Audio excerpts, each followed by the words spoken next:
let us see the board first of all. Yes, so basically resolution का जो concept है तो वो तो सबको पता है already. Regular level पे हमने already देखा है कि whenever a vector, suppose p bar like this, is resolved into two components, one of which is going to be horizontal and the another one is going to be vertical. So in that case, this horizontal component, if suppose this angle is going to be theta, then this horizontal component can be written as p cos theta, बराबर. और जो vertical component है तो वो बनता है p sin theta.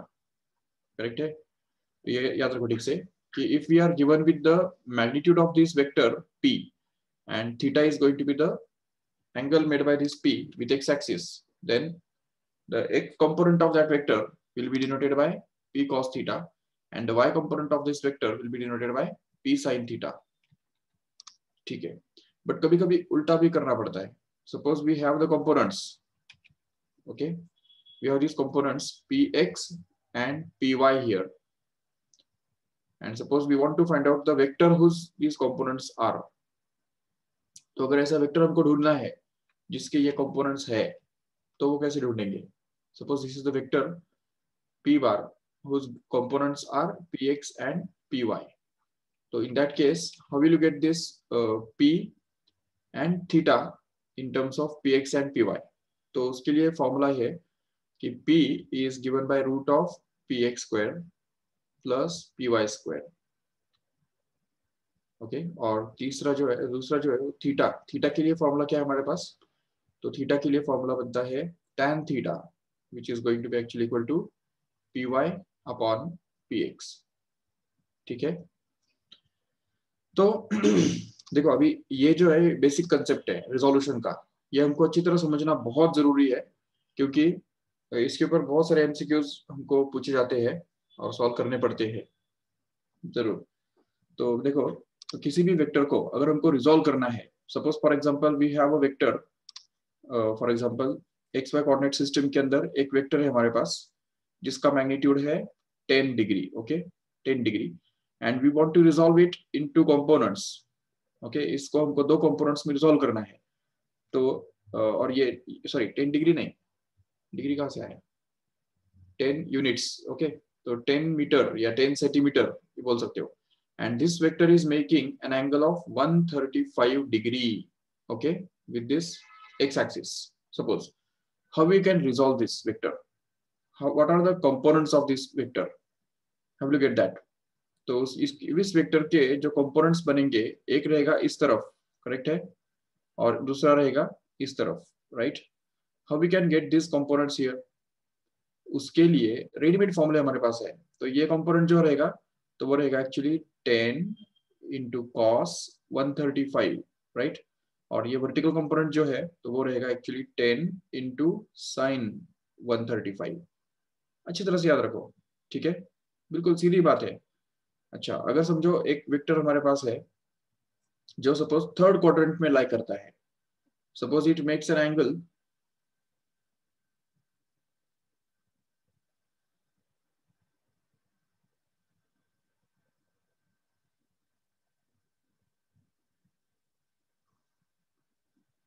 okay, so suppose this vector is making an angle of suppose 210. okay, 210 इतना angle वो कर रहा है एक्स एक्सिस के साथ. ये एंगल जो है वो 210 है, ठीक है. और ये जो वेक्टर है इसका मैग्नीट्यूड अगर मान लेते हैं 8 मीटर है या 8 सेंटीमीटर मान सकते हैं. चलो ठीक है. तो 8 सेंटीमीटर वाले वेक्टर का कंपोनेंट्स क्या बनेंगे? एक कंपोनेंट उसका आएगा इस तरफ और दूसरा कंपोनेंट रहेगा इस तरफ. What will be the magnitudes of these two components? So we can say it will be actually 8 cos 210, right? And here it will be 8 sin 210. These are the two components of this vector. Remember, ठीक है.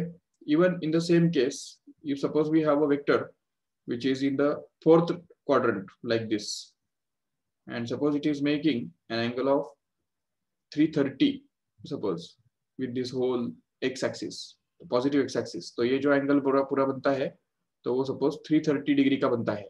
और इस vector का जो magnitude है वो suppose 12 units है. तो इसके कंपोनेंट्स कैसे बनेंगे? तो देखो ये जो हॉरिजॉन्टल कंपोनेंट इसका बनेगा ना, एक्स एक्सिस वाला, तो उसको हम बोल सकेंगे 12 into cos 330. Okay, and here this another component, vertical component here, will actually become 12 into sin 330. बिल्कुल. तो मोस्टली क्या है ना कि एक्स एक्सिस के साथ अगर एंगल हमको पता है तो उस केस में उस एंगल के हिसाब से हम इसको रिजोल्व कर सकते हैं आराम से. और अगर इसके वैल्यूज निकालो एक्चुअली, तो हमको क्या मिलेगा? देखो अब ये 10 sin 135 कैसे निकालते हैं तुमको पता है ऑलरेडी. तो तुमने ट्रिग्नोमेट्री में ऑलरेडी सीखा है अभी अभी कि 135 sin 135 कैसे लिखा जाता है. तो sin 135 को लिखते हैं हमेशा 135 is written as 180 minus 45. Correct है?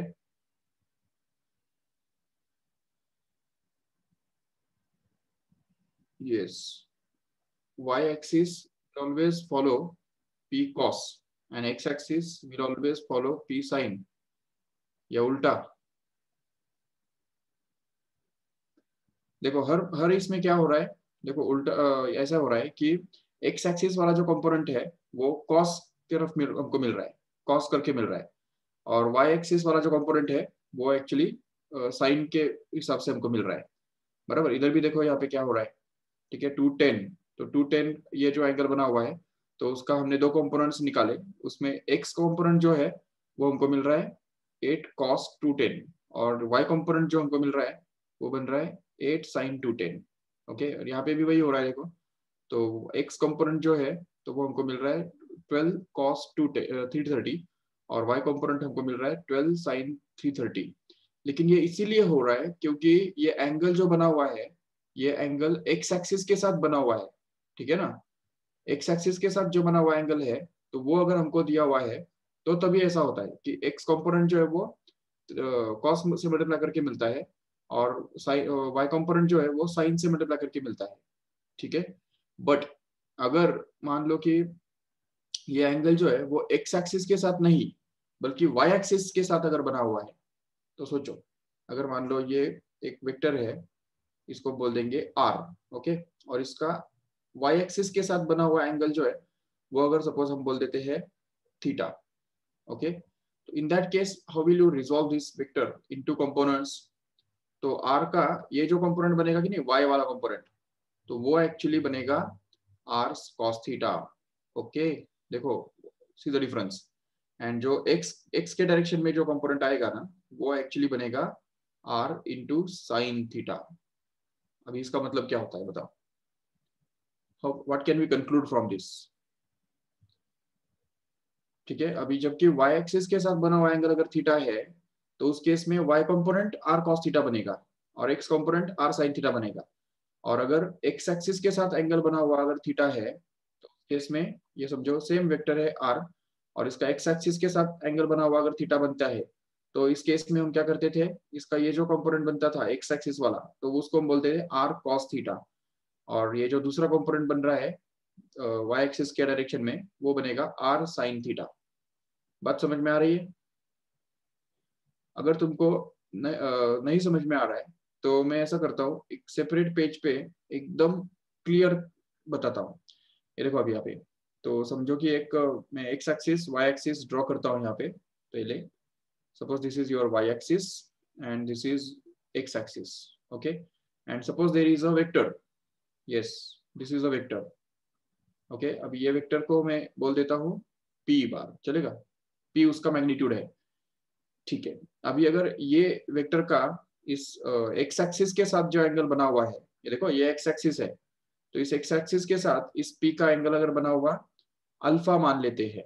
ठीक है, और तो इसको हम रिजोल्व कैसे करेंगे? तो देखो उसके जो रिजोल्व पार्ट्स है, तो वो मैं एक्सप्रेस करता हूँ. इस कौन सा कलर से एक्सप्रेस करूं? रेड कलर वाला जो एरो है उससे एक्सप्रेस करता हूँ. नहीं तो येलो, येलो से करता हूँ. येलो देखो. ठीक है, येलो जो पार्ट्स रहेंगे, येलो कंपोनेंट्स जो है वो इस अल्फा के हिसाब से रहेंगे. ठीक है, इस अल्फा को भी हम येलो कर देंगे चाहिए तो तुमको समझ में आएगा प्रॉपरली. यस. अभी देखो इस पी बार का जो एक्स वाला कंपोनेंट रहेगा, एक्स डायरेक्शन में जो कंपोनेंट बनेगा, इसको हमको क्या बोलना है अभी? इसको हमको बोलना होगा P into cos alpha. Okay, P into cos alpha.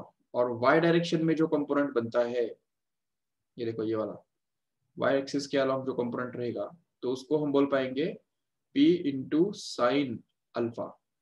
समझा क्या ठीक से? So this y component is going to be P sine alpha.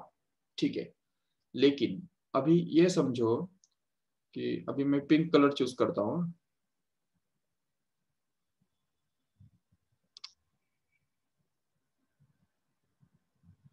Okay, suppose this angle made by this P bar with y axis is suppose beta. Okay, तो अब ये beta है, तो ऐसे हालत में इस P बार को हम ऐसे भी फिर से रिजॉल्व कर सकते हैं कि नहीं, दो कंपोनेंट्स में।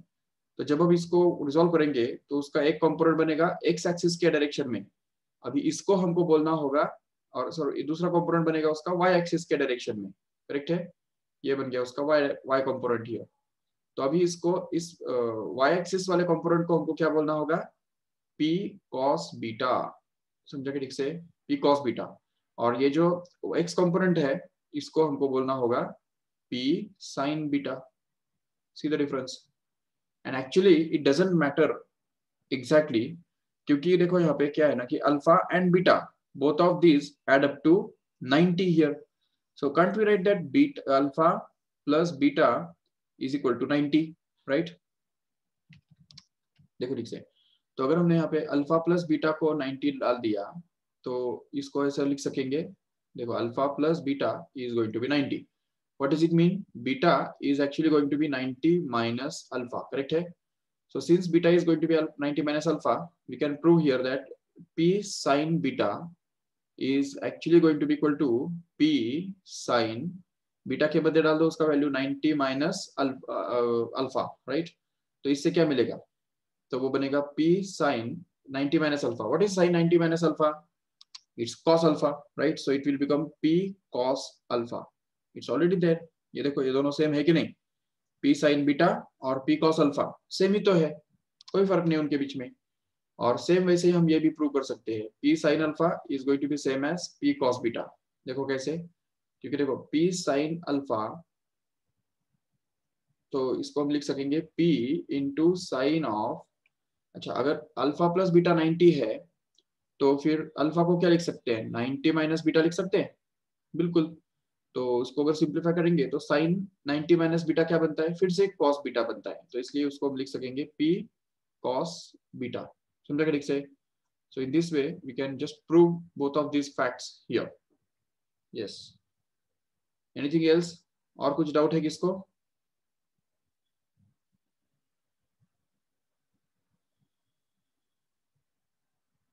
ओके, तो अभी देखो ये हम अभी ट्राई करेंगे, ये निकालने के लिए भी ट्राई करेंगे, इनका वैल्यू भी हम निकालेंगे अब यहाँ पे।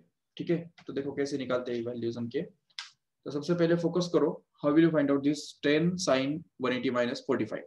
Okay, so you can say this will be 10 into sin 180 minus 45. How much it is? It is going to be same as sin 45 only, because we know that sin theta, sin 180 minus theta is same as sin theta.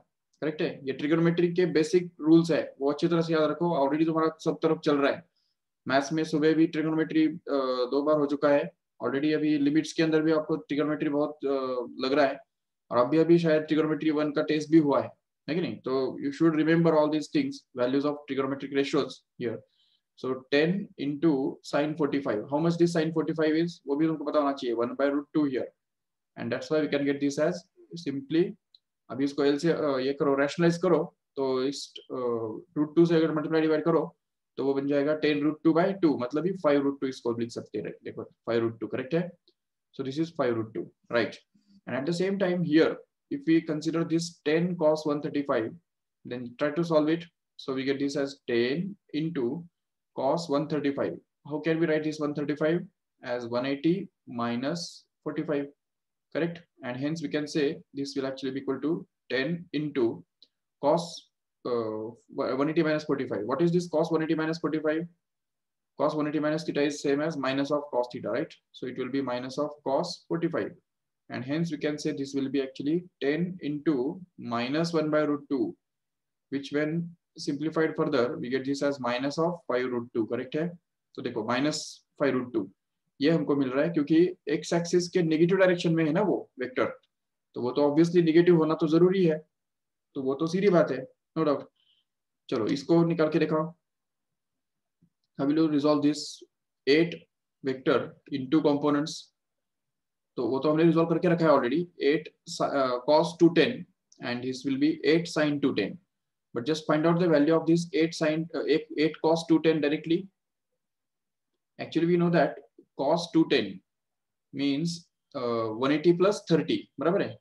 cos 180 plus 30 which is actually going to be, अगर यहाँ पे separate करके दिखाता हूँ तो देखो 8 cos 210, तो cos 210 का वैल्यू क्या होता है हमको पता है ऑलरेडी, 180 प्लस 30 होता है, राइट? तो अगर हम ये सिंप्लीफाई करेंगे इसको तो हमको मिलेगा 8 cos 180 प्लस 30, बट 180 प्लस 30 मतलब वो सेकंड क्वाड्रेंट थर्ड क्वाड्रेंट में आ गया, तो थर्ड क्वाड्रेंट में दोनों नेगेटिव होते हैं, तो इसलिए फिर यहाँ पे आएगा cos 180 प्लस 30 मतलब माइनस ऑफ cos 30, करेक्ट है? And minus cos 30 means minus root 3 by 2, and if we simplify this we get this 4 minus of 4 root 3 as a final. So this vector 8 vector can be resolved as minus of 4 root 3 as a x component, and y component will be simply 4 minus 4. Just check, because see sin 210 is going to be sin 180 plus 30, right? And sin 180 plus 30 is same as sin minus of sin 30, and sin 30 is half, so minus of half से 8 को multiply करेंगे, तो what is this 8 into minus half? It happens to be simply minus 4, and that's why it will be minus 4, correct है? Yes, in this way. So we can find out the components of any vector in two forms. ठीक है, इसका भी कर सकते हैं आराम से 330 वाले का। तो चलो ठीक है, ये तुमको अभी पता होना एक्सपेक्टेड है, ठीक है?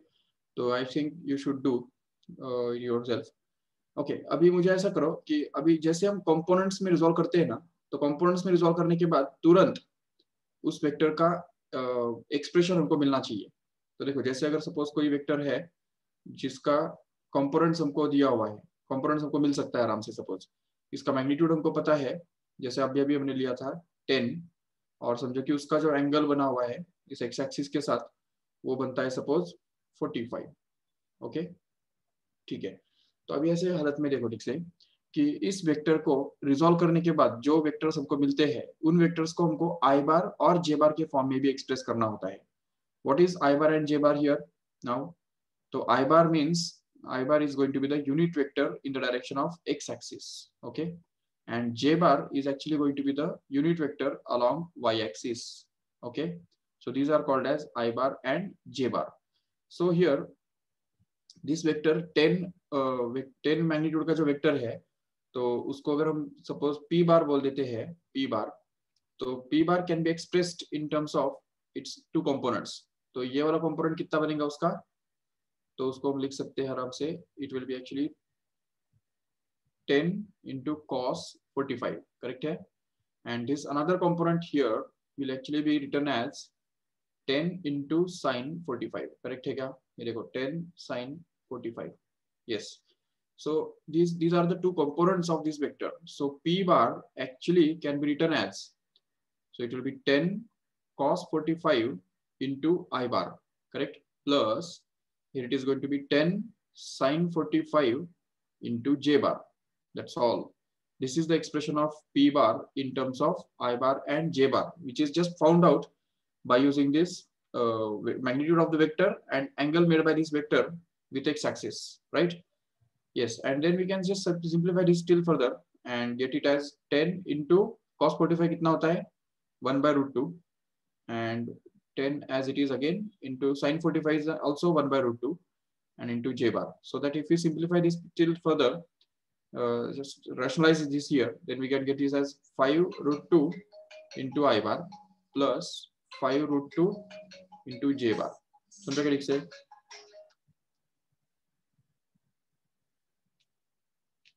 हेलो, हाँ हाँ मैडम,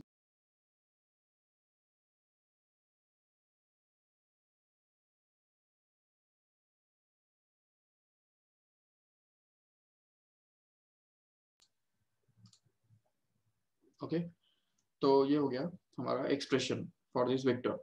ओके, तुम एक और एक करके दिखाओ मेरे को। देखो, suppose we have a vector, suppose this is x-axis, y-axis, and there is a vector which is making an angle of 120 degree with this x-axis. Okay, 120 degree angle कर रहा है ये वेक्टर, और इसका जो मैग्नीट्यूड है, तो मैग्नीट्यूड सपोज है 20. Okay, and this name of this vector is suppose m bar.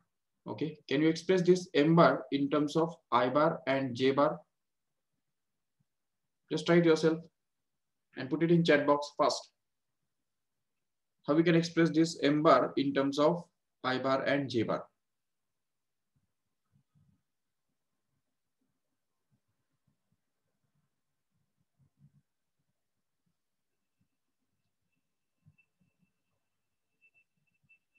Yes.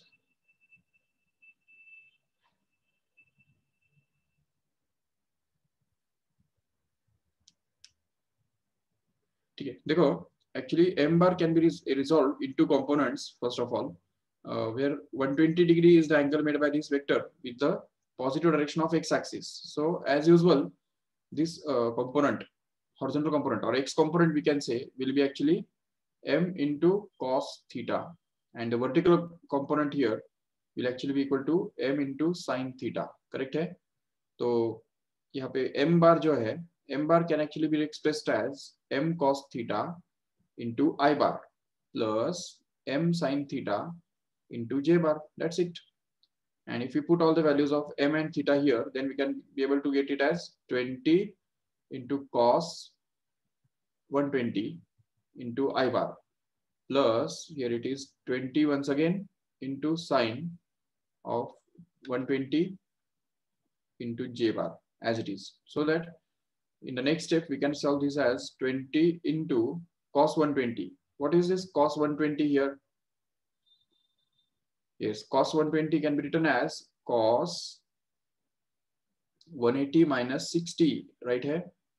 180 minus 60, which is actually going to be cos of 60 only. Actually minus of cos 60, right? And hence it will be minus of 1 by 2, right? So it will be minus of 1 by 2 here. So this is minus of 1 by 2 into I bar kept as it is. And here it is going to be plus 20 as it is. And this here is sine of 120. How we can get that? See here, sine of 120. Find it out again. So sine 120 can be written as sine of 180 minus 60 again. So that we can write this as sine of 60 only and plus sine 60, no doubt. So what is sine 60? It is actually root 3 by 2, and hence we can get this as multiply this by root 3 by 2 and j bar kept as it is. So here we can just cancel out this 2 here, leaving behind 10, and this 2 also will get cancelled, leaving behind 10, and we'll be left with minus 10 I bar plus 10 root 3 j bar. देखो कितना simple है. So this is the expression of m bar in terms of I bar and j bar. If its angle is given and its magnitude is also given, so we can find out its expression in terms of I bar and j bar easily. बिल्कुल. चलो, अच्छा, अगर हमने ये angle जो है, तो angle अगर सपोज थोड़ा चेंज किया रहता तो क्या आंसर अलग आता? देखो ठीक से, अभी मैं ये बहुत इंपॉर्टेंट बात बता रहा हूँ.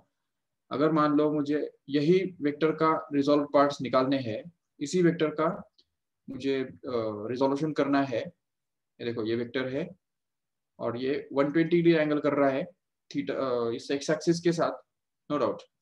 तो ये एक्स एक्सिस है हमारा, और ये 120 डिग्री एंगल करने वाला एक वेक्टर यहाँ पे लिख रहा है, ये देखो, और उसका मैग्नीट्यूड 20 है और ये एंगल 120 है. बट अभी देखो, ये 120 डिग्री एंगल जो है, तो उसमें ये 90 भी तो इंक्लूडेड है कि नहीं? इस 90 को अगर हटा दो, थोड़े समय के लिए बाजू में रखो, और अगर इस 30 को सिर्फ कंसिडर कर लो, 30 को, तो ये एंगल मान लो 30 है. ठीक है, तो अभी मुझे बताओ, अभी इसका रिजोल्यूशन कैसे होगा? वर्टिकल कंपोनेंट क्या बनेगा इसका? देखो, इसका जो वर्टिकल कंपोनेंट बनेगा वो बनेगा एक्चुअली, अरे sorry, the vertical component of this vector will actually become 20 into cos 30 now. Why? Because this angle is made with y-axis here. and this another component here along x-axis will actually be equal to 20 into sine 30. Okay, and then this 20 sine 30 can be written as, देखो निकाल के देखो, ये 20 into cos 30 कितना आता है? cos 30 का value होता है √3/2, तो 2 कैंसिल करके हमको मिलता है 10 into √3, नहीं no doubt. And here 20 into sin 30, sin 30 happens to be 1/2, तो 1/2 into 20 कितना बनता है? सिंपली 10. करेक्ट है. So how can we express this vector m bar in terms of i bar and j bar? तो देखो सबसे पहले हमको x वाला कंपोनेंट कंसीडर करना है जो कि 10 है, लेकिन वो कौन सी डायरेक्शन में है? Negative direction of x axis के डायरेक्शन में है कि नहीं? इसलिए i बार जो अगर हम हमारा i बार ये होता है तो ये माइनस i बार के फॉर्म में हो गया, इसलिए वो नेगेटिव आएगा, -10 इंटू i बार ऐसा बनेगा वो. और ये वाला कंपोनेंट जो है वर्टिकल वाला वो तो पॉजिटिव है क्योंकि वो ऊपर के डायरेक्शन में है कि नहीं, तो इसलिए उसका मैग्नीट्यूड रहेगा 10√3. So this 10√3 has to be multiplied with j bar. That's it. Again we are going to get the same answer even if we have changed the angle. देखो ठीक से, तो चेंज एंगल चेंज करने से vector का resolve part नहीं बदलते हैं, वेक्टर के रिजॉल्व पार्ट सेम वैसे ही रहते हैं. इवन इससे भी आगे जाके अगर मान लो इसी वेक्टर को रिजॉल्व करने के लिए, देखो वेक्टर वही है, ये इसके साथ 30 डिग्री एंगल कर रहा है y एक्सिस के साथ, मतलब x एक्सिस के साथ कितना करेगा? जरूर 60 डिग्री करेगा. तो ये एंगल कितना हो गया उसका? 60 डिग्री हो गया, नो डाउट. और इस वेक्टर का जो एक्सप्रेशन है वो m बार है और उसका मैग्नीट्यूड कितना है? 20 है. चलो ठीक है. अभी इसके रिजल्ट पार्ट्स कैसे बनेंगे बताओ. तो देखो एक पार्ट उसका आएगा इस डायरेक्शन में और एक पार्ट आएगा उसका इस डायरेक्शन में, करेक्ट है, ऊपर के डायरेक्शन में. तो अभी इसका जो हॉरिजॉन्टल कंपोनेंट जो रहेगा तो उसको हम बोल पाएंगे 20 into sin 60 this time. Okay, sorry cos क्योंकि एडजेसेंट वाला है ना वो, तो इसलिए तो ये 20 into cos 60 बन गया ये component. But minus sign has to be attached just because it is in the opposite direction of x axis, right? And here this vertical component here will be actually 20 into sin 60, no problem. So if we simplify this still further, then we get sin 60 as √3/2 once again, and √3/2 का 2 और 20 cancel होती है, हमको यहाँ पे भी √10√3 ही मिलता है. और यहाँ पे फिर से हमको cos 60 का वैल्यू हाफ डालने से -10 ही मिलता है. और फिर से हमको m बार का जो एक्सप्रेशन है तो वो actually -10 i bar plus 10√3 j बार ऐसे ही मिलने वाला है. देखो ये कभी चेंज नहीं होगा, कैसे भी करो, कौन सा भी एंगल थीटा ले लो तो भी तुमको सेम ही आंसर मिलेगा. ओके, अभी तुम खुद कर सकते हो आराम से. एक दो क्वेश्चंस में तुमको देता हूं, तो तुमको जस्ट प्रैक्टिस के लिए just try yourself and check whether you understood really or not. See, suppose we have the velocity or a car is moving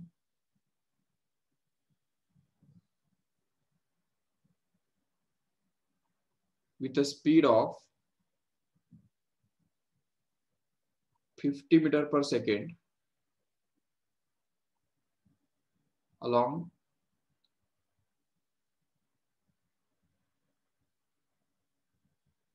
southeast direction.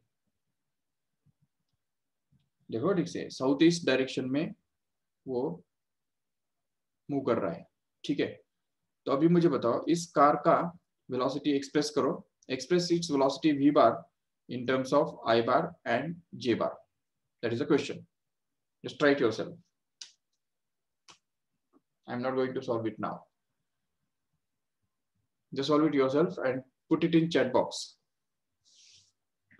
A car is moving with the speed of 50 meters per second along southeast direction. Okay, southeast direction कौन सा होता है पता है उनको?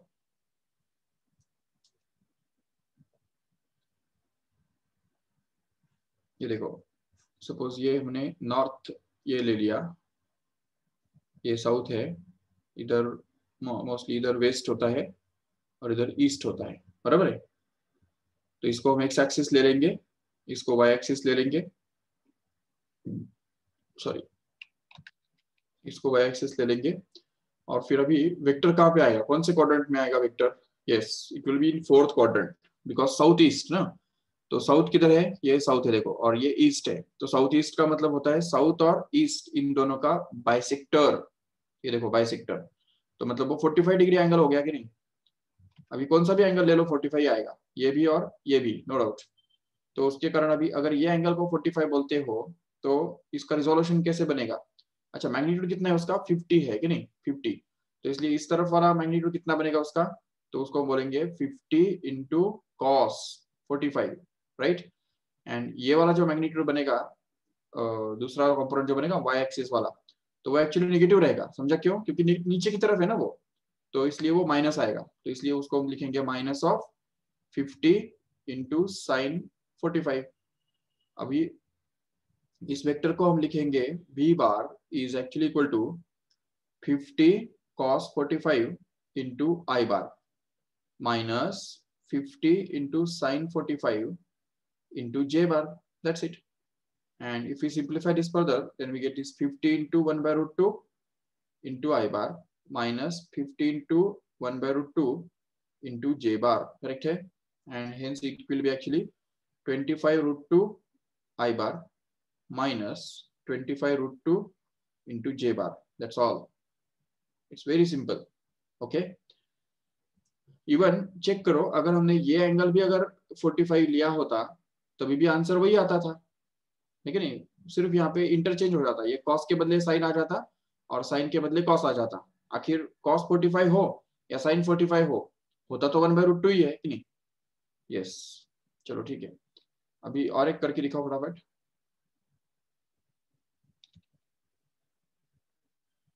देखो अ train is moving with a velocity of 72 kilometer per hour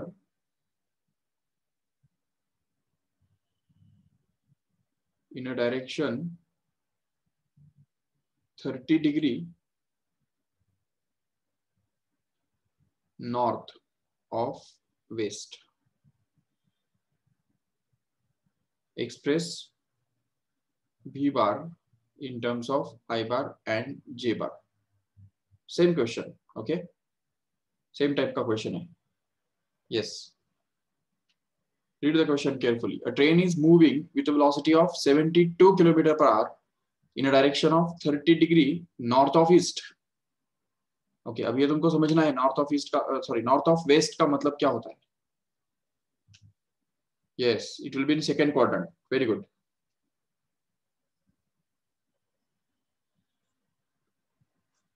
ये देखो ये बन गया नॉर्थ और ये है वेस्ट, बराबर है,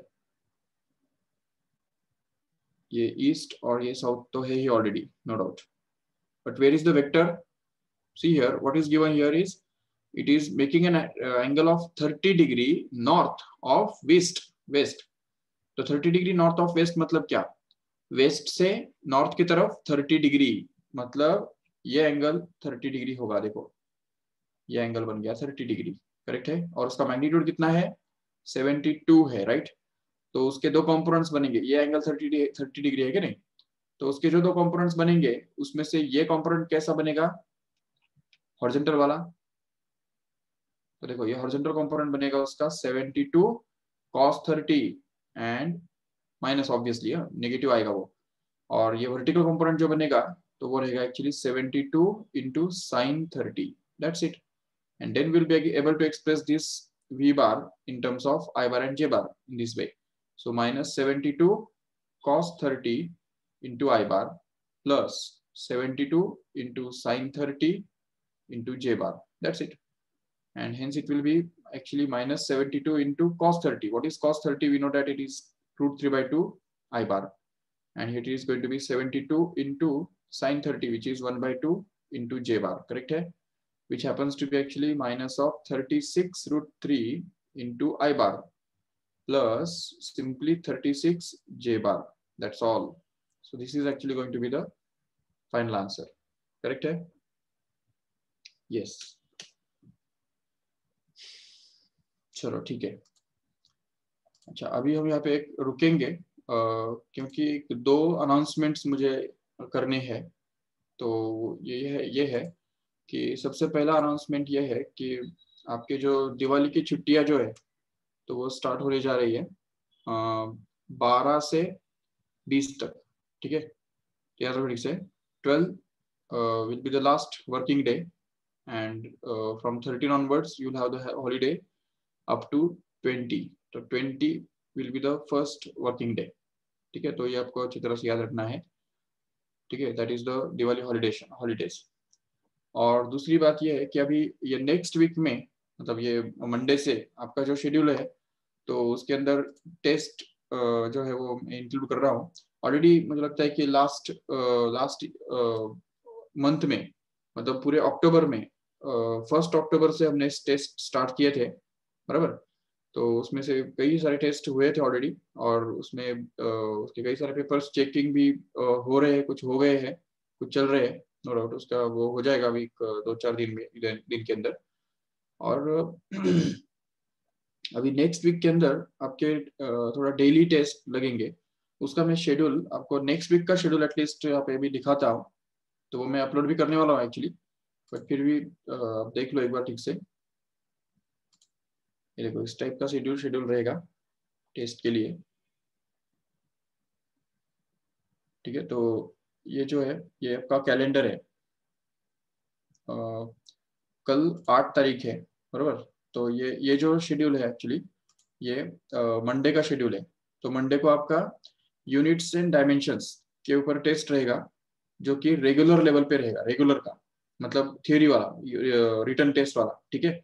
और उसके बाद मतलब ट्यूसडे को उसी चैप्टर पे आपका एमसीक्यूज का टेस्ट रहेगा, ओके। एमसीक्यूज, एक चैप्टर का एमसीक्यूज का टेस्ट रहेगा। और उसके बाद तीसरे दिन मतलब वेंसडे को एक्चुअली आपका ह्यूमन न्यूट्रिशन नाम का जो चैप्टर है तो उसके ऊपर रेगुलर का टेस्ट रहेगा, रेगुलर मतलब बोर्ड का रिटर्न वाला। और उसके बाद थर्सडे को मतलब 12 तारीख को आपका ह्यूमन न्यूट्रिशन सेम चैप्टर का नीट का टेस्ट रहेगा, मतलब एमसीक्यूज का टेस्ट रहेगा वो एक्चुअली, ठीक है। एमसीक्यूज का टेस्ट रहेगा। तो ये बात याद रखो ठीक से, ठीक है। So this is the time table of the next week actually. But यहाँ पे अभी 13 से लेके आगे ऑलमोस्ट 20 तक तो आपको ऑलमोस्ट हॉलीडेज रहेंगे। तो 13, 14, 15, 16, 17, 18, 19 एंड ये 19 तक आपको हॉलीडेज रहेंगे, ठीक है। तो 20 को आपका नेक्स्ट टेस्ट रहेगा, जो मैं अपलोड करके आपको भेज दूंगा। ये जो टाइम टेबल आपका पूरा जो है, पूरे महीने भर का टाइम टेबल आपको मिल जाएगा टेस्ट का। तो जिसके अंदर एक दिन जैसे आपका आज समझो इस चैप्टर का, इस सब्जेक्ट का, इस चैप्टर का एक रेगुलर का टेस्ट हो गया, तो उसी चैप्टर का, उसी सब्जेक्ट का नीट का या जेई का जो टेस्ट है तो वो नेक्स्ट डे, उसके बाद के दूसरे दिन रहेगा, ठीक है। तो उससे क्या होगा कि आपका वो जो चैप्टर है वो थोड़ा और ज्यादा प्रॉपर प्रिपेयर हो जाएगा, नो डाउट। और तीसरी बात ये है कि अभी आपने ऐप अभी अपडेट किया होगा, मुझे लगता है सभी ने ऐप अपडेट तो किया है ऑलरेडी, नो डाउट। तो ऐप के अंदर आपको एक चैट बॉक्स का एक ऑप्शन दिख रहा है, देखो चैट का एक ऑप्शन दिखता है, ठीक है। तो उसके अंदर अभी कल से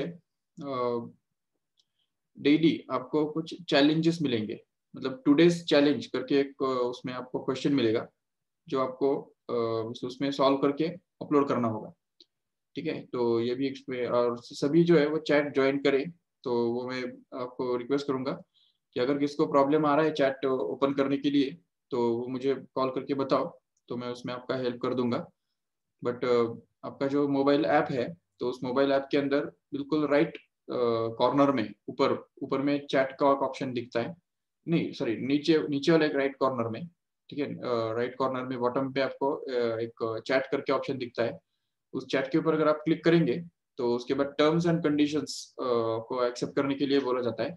वो टर्म्स एंड कंडीशंस एक्सेप्ट करने के बाद डायरेक्ट नया एक विंडो ओपन होता है।